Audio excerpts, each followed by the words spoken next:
Good evening, everyone. Jessica Mobeck is a marketing project coordinator for Toastmasters International.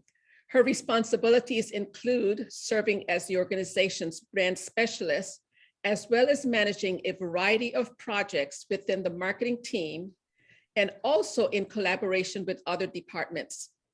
Not only is Jessica employed by Toastmasters, she is a member of the Toasting with Attitude Club at World Headquarters and currently serves as the club's secretary.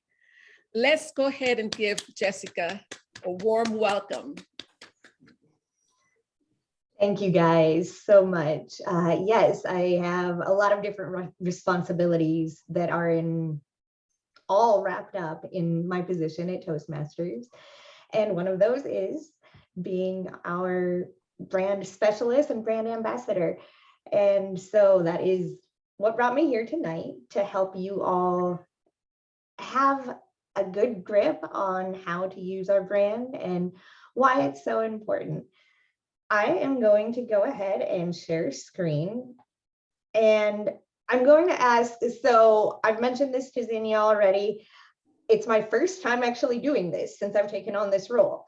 So you guys are going to kind of be my guinea pigs today. And I do ask that you try to hold any questions until after the presentation. That'll just help me gather my thoughts a little bit better and ideally be able to give you better, more comprehensive answers when we get to that point.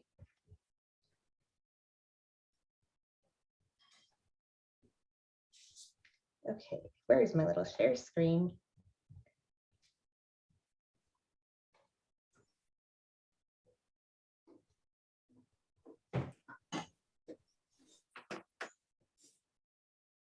Actually hit the share part of it. That helps, doesn't it? Okay, did that come up? I'm not seeing the little ring around it, but it says that I'm screen sharing. You are. We can see it, yes. Wonderful. All right, today we're going to talk about branding, and we're going to begin with why our brand is so important. We have a logo, we have fonts, we have colors that are a vital part of the brand, and it's much more than just that. Our brand is how we interact with every single touch point and how we represent ourselves as an organization. Our brand is in how we interact with our guests when they come to a meeting, how somebody at World Headquarters picks up the phone and speaks with a member, when we create products, when we structure our conventions, when we discuss business and district conferences. The brand is in all of those things, as well as when you're posting and commenting on social media pages and in the speeches that you make. And of course, it's represented in all of the materials that you create to promote the organization.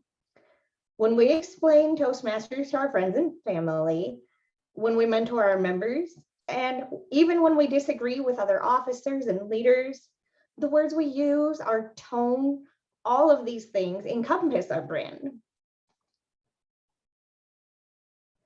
I'm going to jump right in here to answer one of the most common questions I get, which is, if I don't use the logo, I don't need to follow brand guidelines, right? That's not true. As I explained, it's not the logo itself that makes the Toastmasters brand. Every material, every brochure, invitations, posts, they're all representations of the brand, whether or not the logo is included on it. We still need to use the right colors, the right fonts, the right pictures, and the tone, regardless of the presence of the logo. Now we're nearly 16,000 clubs in 149 countries. We have different languages, different cultures, and as you can see here, each club is truly unique.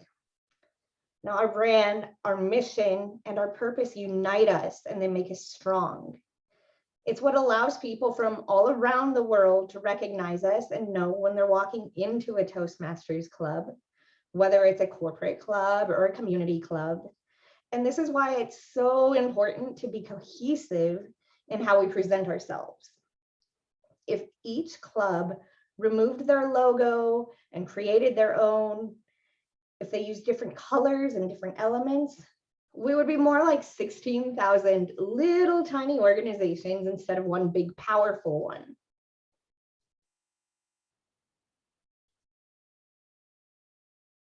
And being a strong, instantly recognizable brand has immense benefits for each district and each club. When you or your clubs are starting clubs, you're benefiting from 97 years of history and legacy. You can send people to the website. You can tell members that they can visit other clubs when they travel, or now just by the click of a Zoom link. And for us in the roles in the district, you're creating and chartering clubs, and that helps us tell the world that we have this impressive network all around the globe. Different brands adjust, and they adapt to each location where they're present. They may have different products and different flavors, if you will, but with a cohesive brand, they send a clear message that helps them to stand out from the competition. When you see and recognize a powerful brand, it shows how global and yet how connected a company is. People get easily what they represent and the benefits that are brought to the table. And the Toastmasters brand does the same thing. So let's look at a brand that's easily recognizable and talk about what's in a brand. You have a palette of colors. The example of Coca-Cola here, that red and white, with a few other colors that are mixed in to help bring interest and show that there's different products within that brand, but they're all connecting each other still. You've got that little stripe, which would be, I suppose, what you would call a logo. In the case of Coca-Cola, their logo really is also their word mark. And in spite of the different things that are Diet Coke or Coke Zero or Coke Classic, or even the iconic bottle that you see, you know that this is a Coke product when you see it. Toastmasters is similar. We have colors, we have our logo and our word mark, and different elements that really point towards what Toastmasters is and helps to make us just as easily recognizable. At least that's our goal, right? Is that we want to be the Coca-Cola of leadership and public speaking. Sometimes you'll see the Toastmasters bends the rules a little bit. And how come World Headquarters has the ability to do different things, have different colors for their convention, have clip art in the magazine, have different writing styles in the webinars? I get this question a lot, and it upsets people because they want to be able to be as creative. Well, what happens is a lot of companies they've got a full branding department that comes up with brands and different products, and they are often testing out new ideas, new things. Now, in the case of Coca-Cola here, you see a lot of different examples, and some of these have stood the test of time, like the cherry Coke or the vanilla Coke. Others were kind of an experiment that didn't hit at all or was popular for a while and then phased away. So your Coca-Cola with coffee, which is still a little mind-blowing to me, that has been discontinued. And then sadly for me, that Diet Coke with lime is no more either. But what I'm doing with this is representing that there are ways that World Headquarters is able to experiment and look at things that we might incorporate at some point into the Toastmasters brand itself. But we can't always roll that out to everybody to be able to use, because we need to ensure that they're easy for those of you that are on PR teams or clubs that are creating flyers to be able to create and stick to a recognizable brand that Toastmasters is. So I get about one email a day asking if clubs and districts can create their own logo or their own tagline. And I understand that creating logos is fun and it's a good way to showcase identity, but it's not allowed. If somebody told you this was a Coca-Cola, would you believe them? This is the same thing we run into when we're creating our own logos and our own taglines, is that it kind of dilutes what is Toastmasters at that point. So, as I said before, if we each start doing something different, then we're not as recognizable. And we do have a single exception to this. This is your district conference, where you are allowed to create your own logo and your own tagline. And really the big thing is that you just check the district conference page in our brand manual and understand how to do that properly. Reach out to me if you do have questions about that when you are working on district conferences. Now, the other big question I get is, how can I be unique and on brand at the same time? It can be hard. I will admit to that. And I can admit to it from a point of view that our own club has done this. So last year, you'll notice too that our club has changed names in the last year, but last year, our club held an open house for Halloween, and one of our leaders at the time, they put together this really fun Halloween poster with the monsters and the spooky fonts and everything. And they were so proud of it. And of course they were, because it's celebrating Halloween. But look at that flyer again and tell me, does anything about that say Toastmasters to you? Can you even tell that you're going to a Toastmasters club? This year, we made some updates and we took one of our templates. This template is actually available on the website and within Canva. So in your district, whoever is using the Canva account can be able to access that as well. And the way that we accomplished making this on brand is we talk about, yes, we've got a theme. We took a photograph from our club last year, all in our Halloween costumes, and we used that to showcase the theme. And photos, let me tell you, those are your best friends. They're such a powerful way to get your message across, but they're personal because they're showing your real members, and they're allowing prospective members to see, hey, okay, these are real people and this is a real club and this is what I stand to gain from it. So this is one of my biggest recommendations that I make to people all of the time when they're struggling and making materials for their club, is try to find photos that if you can, are of your members. Now, I understand it's a lot more challenging in the world that we're in right now because so much of it is virtual. And you may not always want boxes full of people, but if you have photos from old district events, from old club events that you can use, it is really powerful. And we do have a library that we've curated.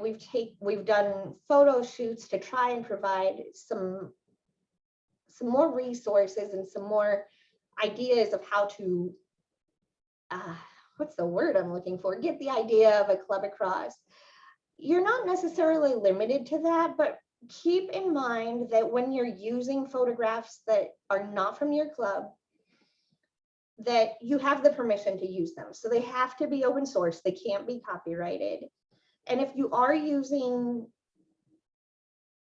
photos that portray members, make sure that you use the photo release to get the permission of those people that are showing up in that, because they might not want to be broadcast all over LinkedIn or Facebook or whatever the case might be. So this I was having a little bit of fun with. Have you ever been walking down a downtown street and you've got the guy that wants to sell you the genuine fake Rolex watch? A lot of times it's pretty easy to tell what the fake is, right? You've got this Rolex here and you know that that's not the real deal. And sometimes it's a little harder to tell. So that's why we want to come back and make sure that we're really sticking to the elements and just leaving it out of question to us ever being a knockoff. We want pure, authentic Toastmasters when we're advertising. The brand manual, it has all of the information that you really need to create any type of material. This will easily show you things like our colors, which fonts you can use. And I understand it's a little bit limited, but there are quite a few ways to get creative with it. You are allowed to use different shapes, and a lot of times I'll see some creative designs submitted to me that are kind of abstract, but not showing like a picture or a clip art or things that aren't allowed in that respect. We're also constantly, because we are working and experimenting with different things, we update the brand manual on a regular basis. So I don't have it here, but for instance, we have gradients now that people can use, and that's expanded what just kind of the flexibility that you have when you're creating materials. We're also allowing transparencies now so that you can have kind of different colors in photographs, or even shake up how the appearance of one of the branded colors actually looks. And then we have other things that you can create in your district and in the clubs in your district. So when you're creating materials like apparel, accessories, videos, you'll need to obtain approval through a trademark use request before you actually produce those things. And a lot of people will roll their eyes at me when I say this, but let me explain why. It's because trademark issues are really important. Trademarks exist to protect names and logos that are used on products and services. And it means that the Toastmasters name and logo are registered and protected to operate in certain environments. It's the same for every brand that's ever been trademarked, but it's especially delicate for nonprofit organizations. Any material that could merely suggest a partnership that could be potentially profitable could threaten our nonprofit status. In a lot of cases, like a walkathon or a fundraising event, we don't have the ability to control how our logo gets used.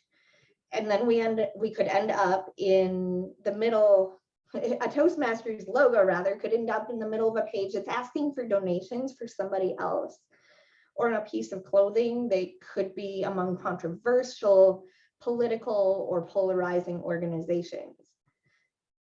There are specific ways that you can use events like this, but please reach out if you're ever facing that type of a scenario, and we'll guide you through that. Some materials are not allowed to be designed and produced locally at all. Those include acrylic badges, ribbons, pins, and club banners. And it's really to ensure, not to ensure brand compliance as much, but also to ensure that we have award and recognition consistency across the whole Toastmasters community. Now, this is a lot of information, and I'm sure you still have plenty of questions, which I'm going to be happy to move on and answer, but I do want to share the different resources that are available to you. So again, get acquainted with that brand manual. We listen to questions all the time, and we listen to feedback, and we've tried hard to put together a tool that's concise and comprehensive and user-friendly.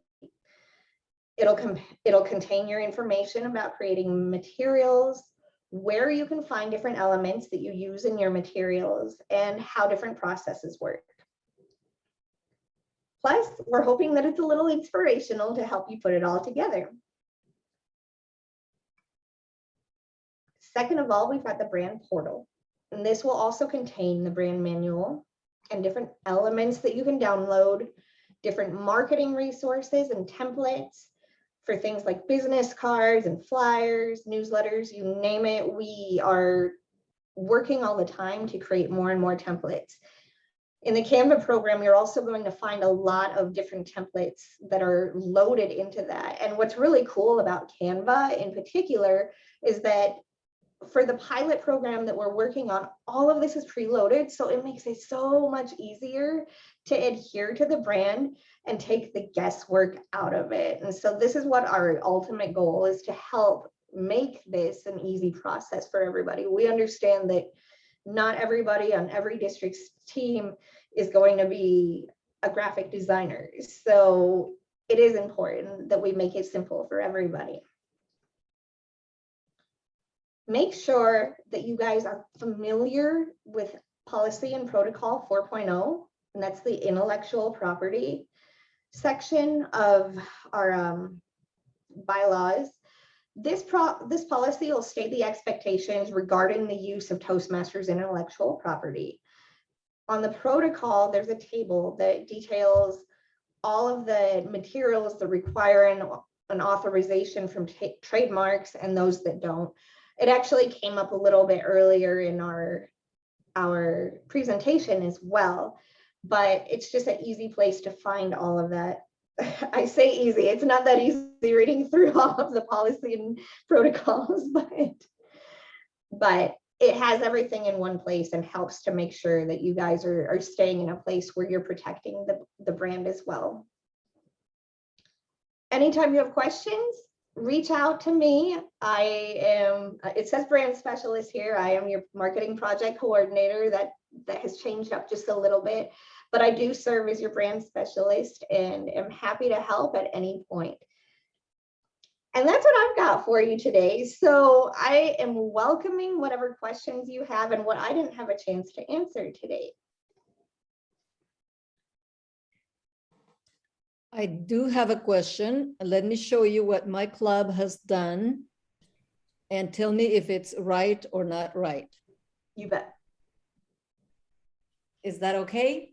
So you have an interesting thing going on here because you've got a few different colors, but what I'm seeing, and this is this is where brand policing, if you want to call it, that gets tricky because it isn't a perfect science. It is a little bit subjective and we have to use the best of our judgment sometimes. And you guys will find yourselves in situations like this with your clubs where you're going to have to do the same thing. So when I look at this, I am seeing more of an abstract is what's happened here with the shapes. You might look at the lighter blue in the back and say that this is off brand, but what I would actually interpret this is as, I would interpret it as the transparency. That's what color that blue will turn to when we're using a transparency. So I would actually be prone to approving this. Now, what's tricky is we want to, when we're creating different posters and different things for clubs, we want to express the Toastmasters environment. And our teams have come across a lot of situations with things like themed meetings where we'll go back to Halloween. Halloween doesn't necessarily have anything to do with public speaking. So that's where things get a little fuzzier and gray and makes it a little more difficult. That's why I recommend pictures so much too, because it gets the point across, but also is like really pushing, this is Toastmasters also. But because this is a city and it's portraying the city of Houston and that's what you're representing in that, I would still be prone to say, yeah, that's okay to use that background or that as a flyer. What about this one? So this one would be different. We have a couple of things going on here. There's a blue that is not a brand approved color at all. There is, it's kind of hard to tell, but the shadow around the club title looks like it's more of a bright red, and maybe it's not, maybe it's just how I'm seeing it right now. But what I would normally do is if this was sent to me, I would ask the person to confirm what color they're using here and just remind them that they should be using the brand approved colors. Now, is this meant to be a Zoom background? Yeah, Okay, so in club meetings, we don't regulate what Zoom backgrounds people are allowed to use because we want them to be able to have that creativity and promote themes, right? So if we're having, like, we had a vacation theme in our club last week, and everybody had these beautiful resorts and places around the world that they visited. And that's 100% okay to do in your club meetings. Where it becomes different is because that logo, the Toastmasters logo, was on the background that you showed me. We couldn't do that. We couldn't throw our Toastmasters logo on a picture of anything. The rest of that would have to be branded in that case. So if it was a district meeting where you're handling district business, you want to stick to branded or just like your own background here for your backgrounds, and not get anything where you're like, hey, this is Toastmasters, but now I've got bananas in the background, or whatever the case might be. So I hope that is helpful in answering that question. okay, thank you. Mhm. Well, so what I think the trademark is the circle with the banner across it, and whereas I would think the rest of a page, and I'm not saying I'm right, I'm just asking a question. I would think the rest of the page is, the background or whatever it's printed on. So I would think that the branding would only apply to the trademark, like for instance, the Coca-Cola trademark. If you saw their, I would think the Coca-Cola part is the trademark, and if you saw that on anything else, the wall of a building or something else, you would recognize the trademark. And so my question is, let's say that you wanted to put the trademark on a white piece of paper. Is that okay? Or does it have to be on blue? That would be okay. So really what you're looking for is just to make sure that when you're using that logo, yes, and the trademark, that you are doing it on another brand compliant color and not on like Lonnie's background right now. If you did that, then it would be more diluted. So thank you for letting me use that as an example right now. If you had the Toastmasters trademark on that, not only would it kind of dilute what is Toastmasters, but you would run into it getting lost because this is such a colorful, and there's so much else going on in that background. So what happens is you want to really showcase the logo when you're using it, and sure, having a more flat surface that it's on is a good way to showcase that. So I hear you saying that the trademark on a white piece of paper is okay, is acceptable, as opposed to having to be on blue, for example. So okay, help me with beyond blue, because I think that Again? I think the color that Luz had, I think he's referring to the background that Luz had. Is that correct? Okay. No, I'm just talking about if you were take, like an agenda for a meeting, and you took and if you put the trademark, the Toastmasters trademark, on a white piece of paper, is that okay? Is that acceptable, or does it have to be on blue paper? Yeah, white paper is absolutely okay. Okay, so the second question is there a black and white version of the logo that's acceptable? For instance, let's say that I have an agenda, for example, and I'm out of colored ink, and I want to print it in black and white. And is that acceptable, or does it have to be colored to be acceptable? No, it doesn't have to be colored to be acceptable. We actually do have a grayscale logo that is available in our resources, and the most common place that we end up using that is for print materials, because a lot of times print inks, they are expensive, so that's a good cost saving measure.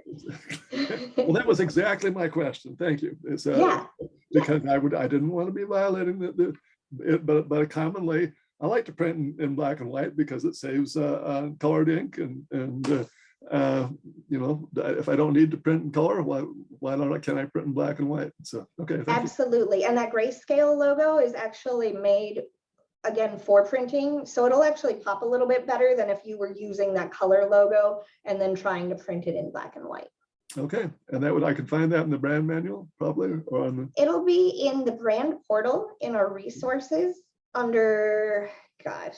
That's fine. I just didn't remember seeing that one. I remember seeing lots of colored ones with exact. There's a colors. lot. We do also have like a white, or we might not have the white one anymore. I think they might have phased that out for some reason, and I'm not sure why.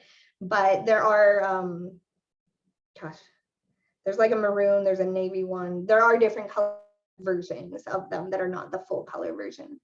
Thank you. On the Stacy portal, just- there's a whole page of logos. Yeah, and Stacy just shared the link in the chat. Oh, perfect. I'm glad you have access to that right now. I've got both of my screens full right now. It actually, I believe that they actually, Toastmasters actually phased out the maroon logo, I think you're right about that. So the but I white is have still it. So if there, you but want it,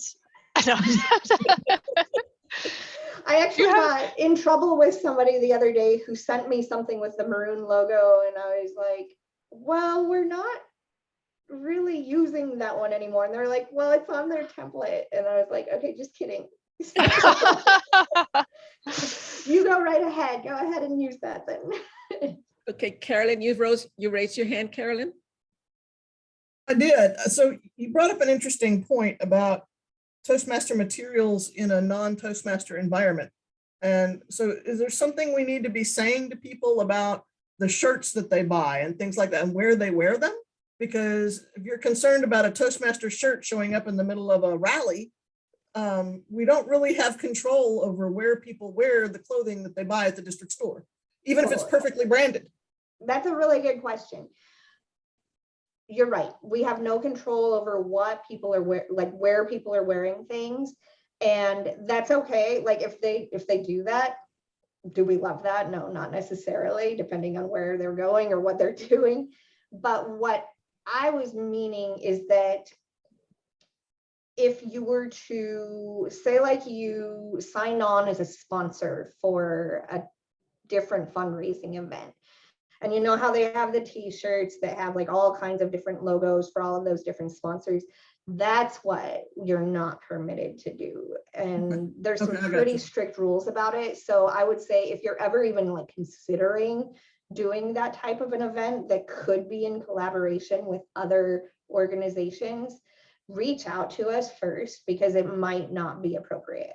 So then my next question stems from that. In corporate clubs, we're often asked to put up a booth at a corporate event to show what some of the people have access to within that company. That is an association. Is that then? For sponsored corporate clubs like that, there's no reason that you can't.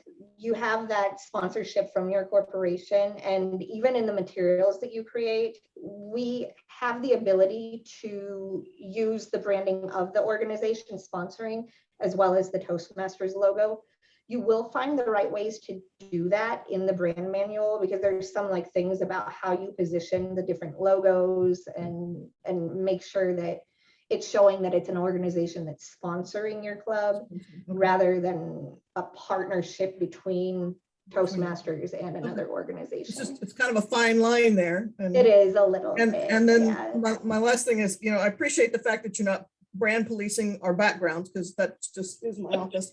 But I like the Yoda back there. Yoda's popular. But so we can do things like that. Just don't splash a Toastmaster logo up on the blinds, kind of thing. Exactly. Mm-hmm. And then the photos, if we take pictures at an event, at a conference, say, do we have to like get everybody to sign a deal as they come through the door saying that if they happen to be in a picture from that conference, they won't sue Toastmasters? A lot of times you'll do that. And it's actually, if you're doing something online, it's pretty easy to put a disclaimer in places like Zoom now, that before you even begin, you're recording or you're your participation in this event shows that you approve of your likeness being used. Okay. Another thing that we'll do for clubs and things, because yeah, you don't want to take a picture and have to chase people down every single time to say, hey, is it okay for me to put this on my Instagram feed? What you can do is kind of blanket that. So say it's a club and it's the beginning of a program year, or it's the beginning of a new election cycle or something along those lines. You can say, hey guys, we're going to do a likeness release for the entire year. If it's when somebody joins a club, that happens sometimes in the interim. So you can do that as part of their onboarding or their welcome into the club. And that way you're covered all the time with your members in your club. Okay. Well, that's only if everyone agrees to it, right? Because I would imagine there'd be some people who don't, and then you're still having to. And then you do run into, if there's And I was somebody thinking the same thing, if you put up a disclaimer, that might lead to somebody not joining that meeting, and you wouldn't, I would think it's more important they join the meeting than that it's easy for us to post pictures. it's, yeah, and I think a lot of times the recording thing anymore, it comes up on Zoom right away. Like it came up at the beginning of this meeting and said, hey, this is recording. So it's almost more of a Zoom thing at this point. And you can present it that way if you need to. I think people are in this, I know we're not supposed to use the word virtual, but in this digital world so much now that they've come to expect it when they're attending meetings. So I am hoping it's not a deterrent to people joining clubs. Is it possible then that they simply stop their video and that's one way for them not to be included? That's a lot of times how we'll get around that. There's also, it's not terribly difficult to black out a screen and black out a name in a photograph that you have so that they don't appear in it. Yeah. Now, if it's a live picture, that's a little bit harder. You've got to have some pretty serious Photoshop skills to be able to do that. But Okay. and there's a good message there that Lenny added as well. I actually have a question specifically about the District 56 logo. Okay. It Let doesn't me exist. show, well, technically, well, I'll show you. Hold on, where is it? Oh, actually, I have two questions. I may have many more. But so one thing that I have noticed real quick is that the Toastmasters International site actually makes use of a very nice bright blue for their hyperlinks. I can show that if you're not sure what I know the mean. blue that you're talking about, and a lot of times the hyperlink will automatically default to that color of blue, which is fine. Actually, this is a different color of blue than that blue that you're referring to. I know what you're talking about. You're right that by default browsers do use a very bright blue, but this is a blue that somebody specifically chose to use. Is it permitted for us to use this? Because my Spirited Speechmaster site uses the same hyperlink blue. So that's okay. That is okay. Okay, and then what that is basically, it's not that we're looking so much as brand there, but that you have that to delineate what a link is. So good. That makes good sense. Okay, so the District 56 logo looks like this. So it has the Toastmasters to the left, and then it has District 56 to the right. Is this permitted? So you're okay with this? What we can't do in custom logos, custom logos are never allowed, but what this is not really so much a custom logo as you're showing Toastmasters and then you're showing your district beside it. If, say, you had District 56 inside of that Toastmasters globe, or you had the Toastmasters logo inside of the circle of the six, or you had starbursts and different things going on that were incorporated into that whole thing that you're looking at with the Toastmasters and the District 56, then that would create a custom logo that would be not permitted. Okay, great. And then just to be clear, I inherited this site. I did not choose this lovely cornflower blue, but it's used throughout the entire district site. Do we need to replace that cornflower blue? I would recommend replacing it and bringing in a branded color or one of the gradients or something that is branded. We're not going to come after you if that's what you're worried about. We're not going to be like, oh my gosh, this is not the right blue and you need to replace it immediately. We get that. I mean, if you've been on the Toastmasters website ever, you know that it takes a long time to get things updated sometimes. So we understand and we're happy to help with that. A lot of times, I just don't have time to go into 115, 123 different district websites and look through them bit by bit to make sure they're all brand compliant. So truthfully, I don't even know a lot of times unless it's brought to my attention. And at that point, then I'll just say, hey, you know, we noticed these and these are things that aren't brand compliant, and we're hoping that you can take some steps to change that so that it is. Okay. And then one final question, and then I will let somebody else ask a question, I promise. And I want your slide when you get through. Can you go back to that previous slide with the district? Me? Yes, please. Okay, yes. Yes. The image below club news, Jessica, is that problematic?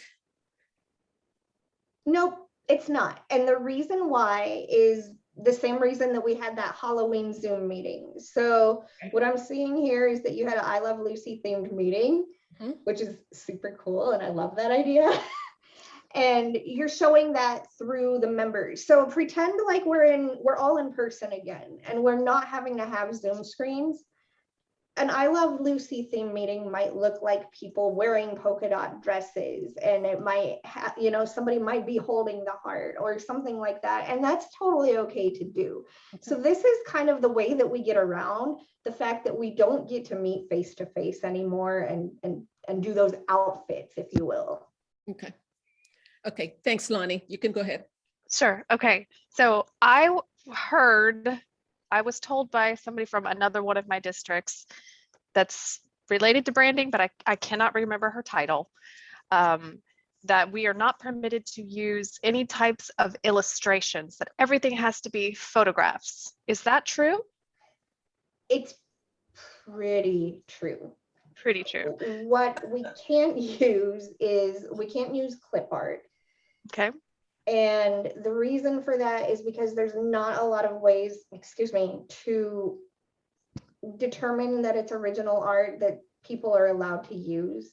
So we just have to be super careful with it. Also, with illustrations and clip art, like sometimes it's so good. And I can't even tell you how many times I get a really beautiful design that I have to turn down because it is using some type of art. We have to be able to ensure that everything is not violating somebody else's copyright. And we have to ensure that we're presenting ourselves professionally. And when it gets into clip art, it's really, really easy to cross that line into not looking so professional. Right. But couldn't you not do the same thing with a photograph? You could take a photograph without someone's permission. It's possible, and it does come up sometimes. Our legal team has to deal with that sometimes. So we cross those bridges when we get to them, but the more that we can educate and the more that we can help have people adhering to the brand, then the less of those situations we come across. I know it's not a perfect answer. Stacy, any questions from you? I probably have a lot.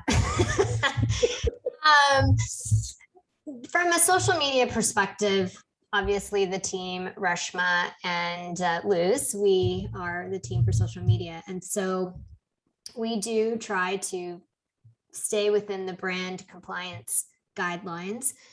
And one of the things is obviously when it does come to themes, right? We're getting right into the holidays. There's just lots of stuff happening. And so we're seeing a lot of themed Halloween open houses, those types of things. And we know that we are doing, I'll just call it a brand compliance program. It's a nice way of saying it. and that we are going through a change. So what I would like to understand, and I know I haven't gotten access to the Canva pilot yet, but that's different. But I'd like to know, as we transition and you're doing more of these, how can we help District 56 and clubs in District 56 really? There's always been a brand standard. There's always been this, it's been around, but we really want to educate and help promote the brand standard across the district and also for our clubs, so that we can really support them with resources. And obviously we know, Toastmasters International has great things. We just want to make sure that we, like you said, make it as easy as possible for the clubs to adhere to the brand. What I will say is my trademarks counterpart and I have had extensive conversations about this, because especially around holiday seasons, everybody everywhere around Toastmasters wants to be able to showcase that. And we've kind of come to the decision that we're going to be a little more lenient with holiday things, as far as if you have like a photograph that you're using and it's kind of a non-denominational holiday type background, we're not going to be very pushy about it. So that's kind of the response we've got right now. The big thing is that with so many cultures, with so many countries around the world, and even just here within the United States, there's so many different things being celebrated. So we need to make sure that we're not leaning one way or another. And a lot of times, one of the funniest things I did see recently was a Christmas wreath around a Toastmasters logo. There are those points when you're like, oh no, it's really cute, but no, you can't do it. So that's what we'll really be looking for, and that all of the other elements of it are branded. The template, like I used in that example from our club's Halloween open house, those were created with holidays and special events in mind to kind of give the appearance of more of a holiday theme. And a lot of times it can be accomplished through using shapes as well. So that's another way to look at it. So we're okay to use certain shapes, but not necessarily like using kind of some shapes, but not using like starbursts and things like that kind of detract from the logo. Right, exactly. And we're trying to give guidance to clubs, right? Like, this is good, this is not, right? Like, this is what this would be, and then this is what, which is still create, because we don't want to take out the creativity and that from the clubs, but we also want to make sure that for the people who are on the social media team, we are kind of trying to keep into compliance. So we are finding that I'm not going to say rejecting, but we are saying this doesn't meet brand standard. Please resubmit using brand colors or brand fonts, which that's the biggest thing. We see a lot of fonts that are not the branded fonts are pretty common, and a lot of times there's some that look so similar but maybe just a little bit off. I end up just saying, can you confirm what font you're using?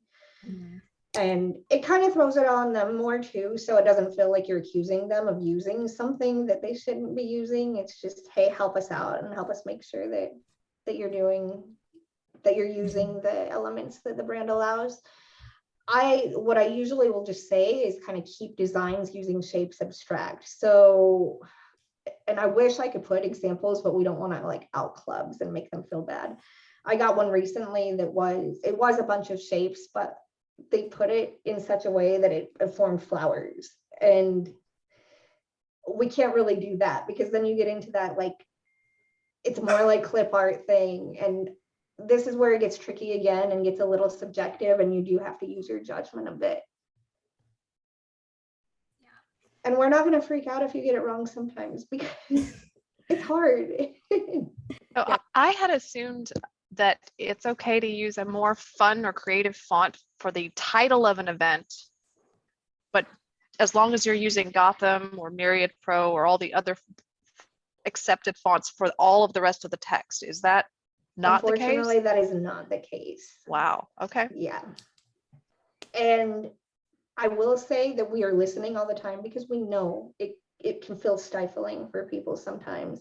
So we're listening and we are giving that feedback all the time. And our hope is that at some point we can figure out a way where we can give a little more flexibility. But So on that note, would you mind if I give you a little bit of feedback that I have been talking about with one of my special interest clubs? yeah, I think it would be great. It helps us. So Okay. So this is a special interest club that focuses on role-playing games and gaming and tabletops and Dungeons and Dragons, mhm. things of that nature. And we are super successful in a virtual world because we are a special interest club. So people come into our club and we are markedly different than many of the other community-based clubs, which is awesome for us. But if everybody is moving online because they have no other choice, it makes it really hard for Club A to differentiate itself from Club B. So suddenly everybody's in the same bucket competing for the same members. And with the branding requirements, it doesn't really allow anybody to make themselves look or feel significantly different. So it makes it harder to show what makes you special. It used to be that you chose a club based on proximity or potentially special interest or your workplace. And now proximity is gone in a lot of cases.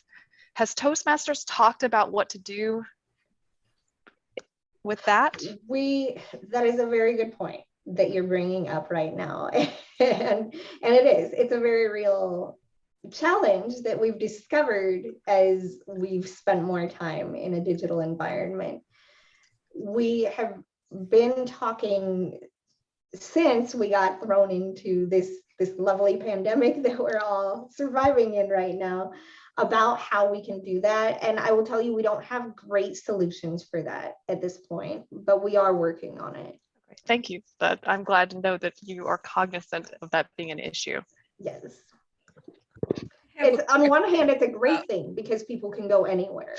So it's a boon in that respect, but we do understand that it's also something that becomes a challenge as well. I have a question about Canva pilot. And I know that you said you were waiting a response from Canva, but it's actually preventing us from getting involved. And I don't know how to invite our members to join Canva and be part of it. Xenia, I was looking at that email today because I finally got my response from Canva and have had a talk with our representatives there about how crucial it is that they are able to give us a timely response to give our members timely responses in return. What I do know is the way that the teams work. So because the pilot is limited to the one login that is in the enterprise level account. Okay. The way the teams show up is only with other enterprise levels. So you, in theory, could collaborate with different districts that way. But with different people in your district or with club level, what would happen is they may be using different versions of Canva, and you're able to download assets that you're creating and share those with clubs, with other members of your district, and share that way. But they can't use the same Canva enterprise account. So that team in that respect wouldn't work. So to that, so in Canva, we can, well, because I'm in Canva all the time. One of the things that is in at least the pro count, I don't know if it works in the enterprise, there's a team feature, right, where you have 5 people. Right. They all have access to the same account, you know, they all have their individual access with that account, but you can share that, you can create folders that you can give access to people through via a link. Is that available where we can create it? Then you can create the templates that we kind of like, and then we give access to a folder via a link. Is that possible? Let me look into the link, because that's a little different and it might not actually involve them being part of a team. as we were talking about before. So So let me see if I understand. This is what we intended to do, that we would have the one email address, d56prm@tmd56. I don't remember the exact email. mhm, But the intent was that then this group would have access to Canva, the Canva pilot, through that one email address. right. Mhm. So in that case, it means we need to create a user group and everyone is using the same password. Yes, How it would work? that would be correct. Mhm. In that case, I now need to change my login to the D56 and then share the email with everyone that would have access. Right.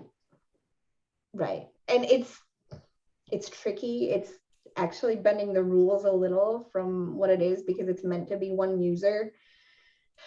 They have talked to One yes. user. Mhm. Okay. So we have the ideal situation, which is sharing with other people using other Canva accounts. I asked them specifically because I said, this is how our teams are going to want to work when we're looking at this. And what I was told is that they don't pay attention to like close proximity IPs. So there is some flexibility. Now it's, if I have a district where I've got somebody in like different European countries or something, it would be a big difference. And we don't want to take advantage of it to the point where we're like, hey, now we have 20 users using this one login, but there's more flexibility in it than they've implicitly said, if you will. Well, I guess, one of the things that we sell the brand with is about adhering to the core values of integrity. And Yes. And so, then, it's hard to be brand loyal because of integrity and then share something that we're not supposed to share. I mean, that doesn't fit with that brand.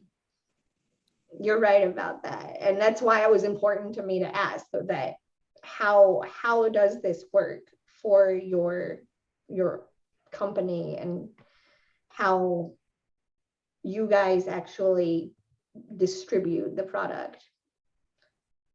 But Yeah. we do prefer that things are shared. I want to look into the link thing though, because I think that the link is a much better option for being able to share. Here, Jessica, if you have time, I can show you real quick. Yep.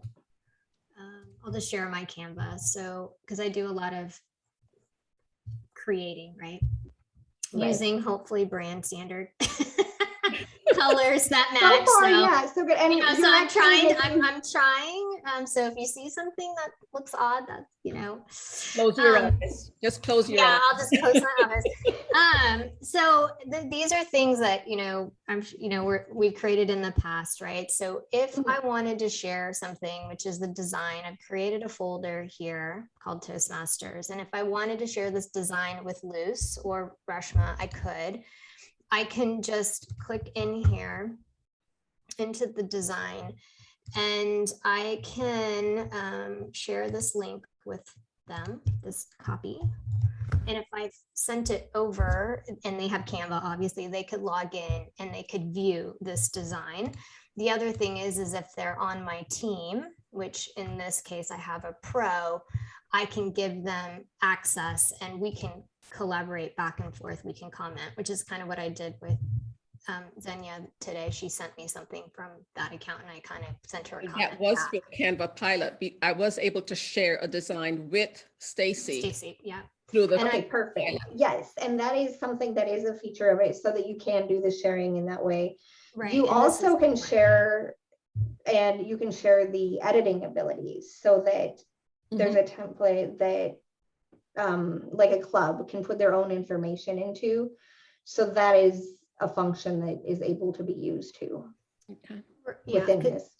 Yeah, because she shared this with me. So now this Okay. is Yeah, in, I got this to is see in, this the other yeah, day. so this is in my Canva, right? And I can save this now. So if I shared this with any other club, let's just say we had 10, 20, 30 versions of things we wanted to share.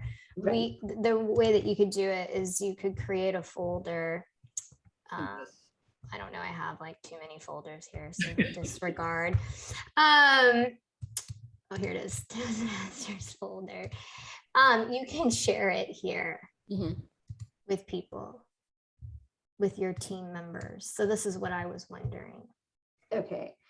And yeah, the team, the way I'm understanding it with the enterprise level is that the teams have to be in the same like tier of Canva account, if that makes sense. So like a pro could share with pros. Well, the pilot is using Canva Enterprise and Stacy's using Canva Pro. Pro. Mhm. Right. Yeah, so I was Right. able to share it with her. Okay. So it may not make a difference. I don't know.